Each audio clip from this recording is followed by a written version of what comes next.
What are the chances that an event occurs? Hi, my name is Teacher Karie and I am your teacher for Statistics and Probability.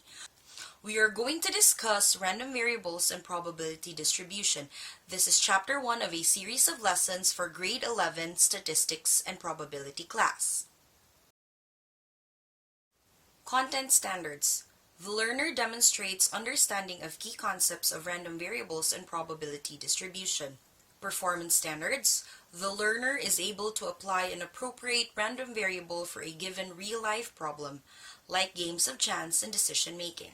Chapter objectives. In this lesson, the learners will explore the concept of chances and probability, find the values of random variables, distinguish between a discrete random variable and a continuous random variable, draw a corresponding histogram, compute probabilities corresponding with a given random variable, calculate the expected value and variance of discrete random variables, and solve word problems involving applications of the random variable and probability distribution in the real-world context. Are you ready to begin? Chapter overview.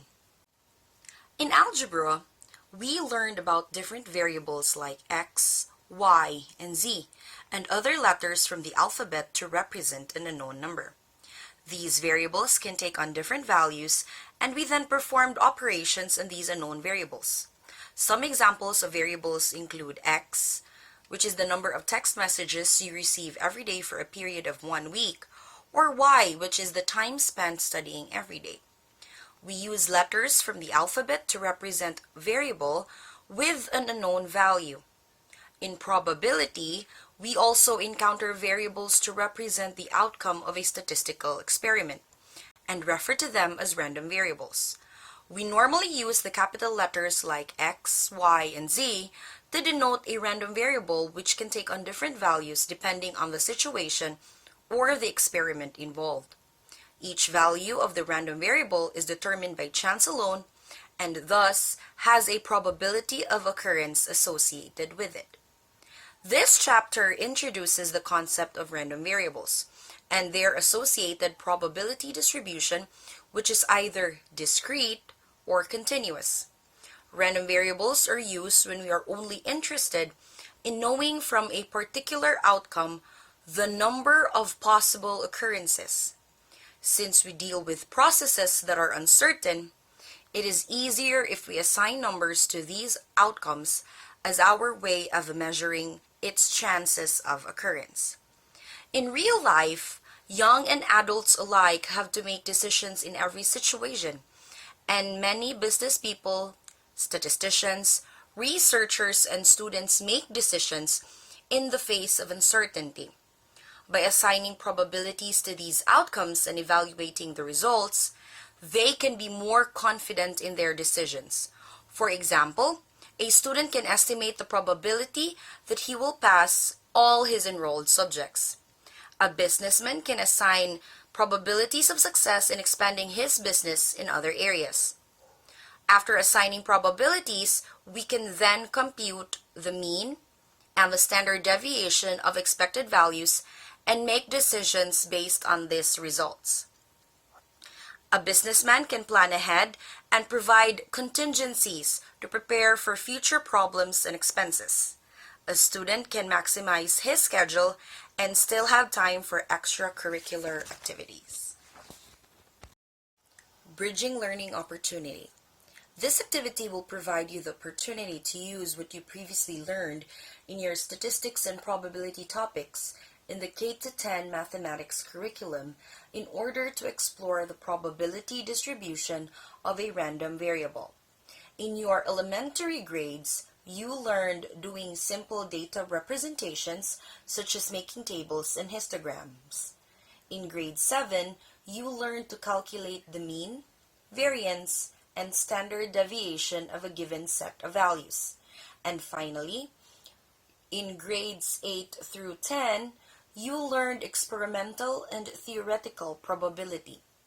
All these measures and tools for data organization belong to the area of descriptive statistics.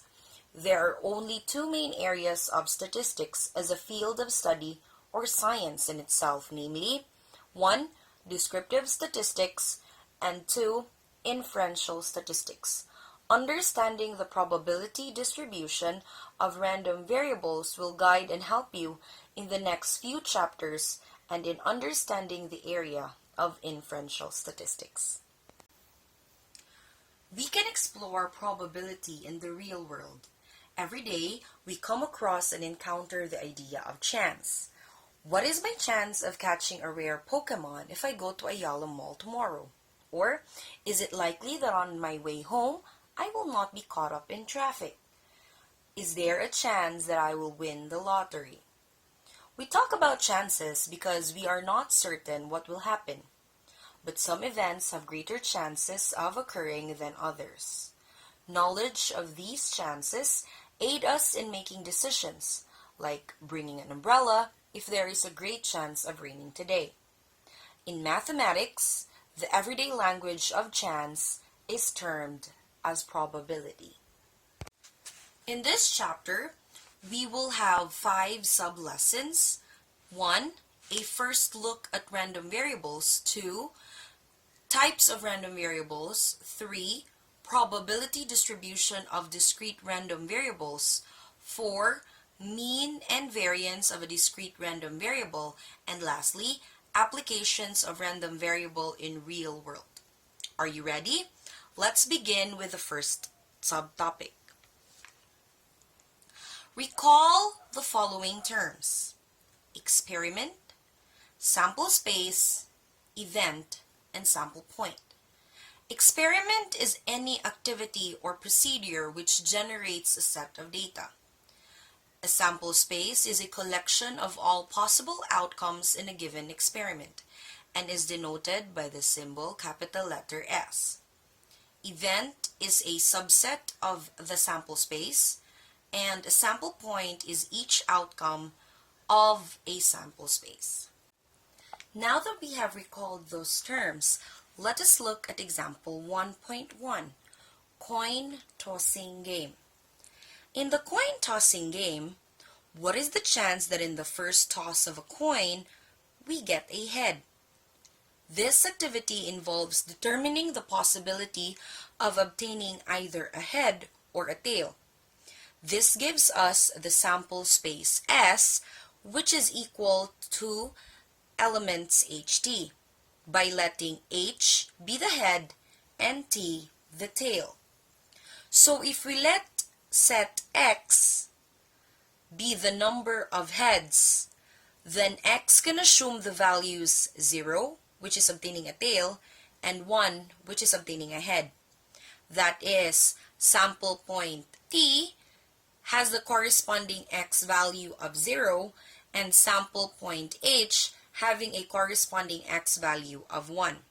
However, if we are interested in knowing the number of tails when we toss a coin once, then we can assign value 0 to the event of obtaining a head and a value 1 to the event of obtaining a tail. This shows that we can assign a single value to each sample point in the sample space based on the random outcome of the experiment.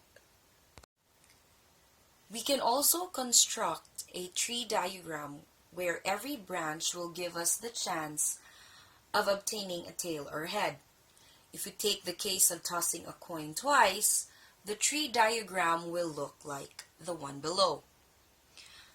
At the first toss, you can either have a head or a tail. At the second toss, another chance for a head or a tail. The arrangement would be it can be 2 heads, or heads tail, or tail head, or tail and another tail. As for the number of heads, we can either assign 2 for having 2 heads, 1 for having 1 head, either in the head-tail or in the tail-head arrangement, and lastly 0 for having no heads or 2 tails. This gives us the sample space S with elements HH, HT, TH, TT, X with elements 2, 1, and 0. We call x a random variable because it is a result of a chance event that can be measured or counted.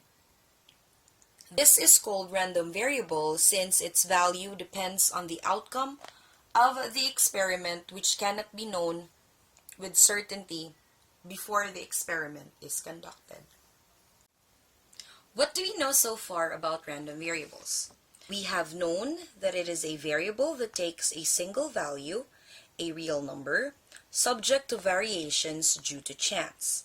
It is usually denoted by capital letters such as X, Y, and Z.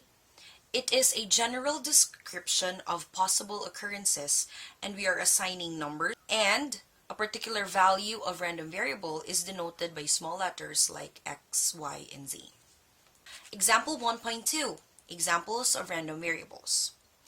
Let y be the number of letters in each word appearing in the statement, I love you very much. Y could then be 1, 3, or 4. So sample space has elements 1, 3, and 4. Second example, let z be the number of students absent in the class for a period of 1 week. Z could be 0, 1, 2, or 3, or 4, or these values represent the number of absences in a particular day of the week. So S, the sample space S, has elements 0, 1, 2, 3, and 4. Can you give possible values of a random variable? You are given variables A, B, C, D, and E, and you are to give the sample space elements. A, let A be the height in inches of a college student. Let B be the number of text messages you receive in a day. Let C be the number of subjects passed on one semester. Let D be the age in years of a Miss Universe candidate. And let E be the total amount of time spent in studying every day. You can pause this video so that you can think about your answers, and then you can check if you got the correct answers.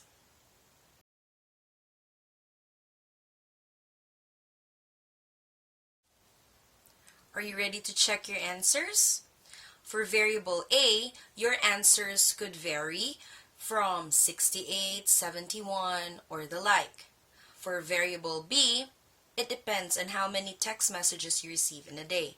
Others can only have as few as 5, others can have more than 100. Variable C, you can have answers such as 10 if you have 10 subjects or below. It actually depends on you.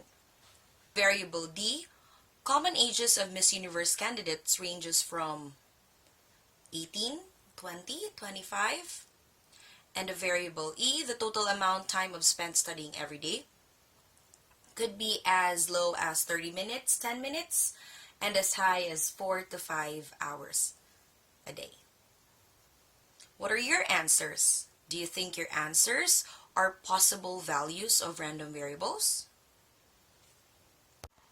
In your elementary grades, the variables are classified as discrete or continuous.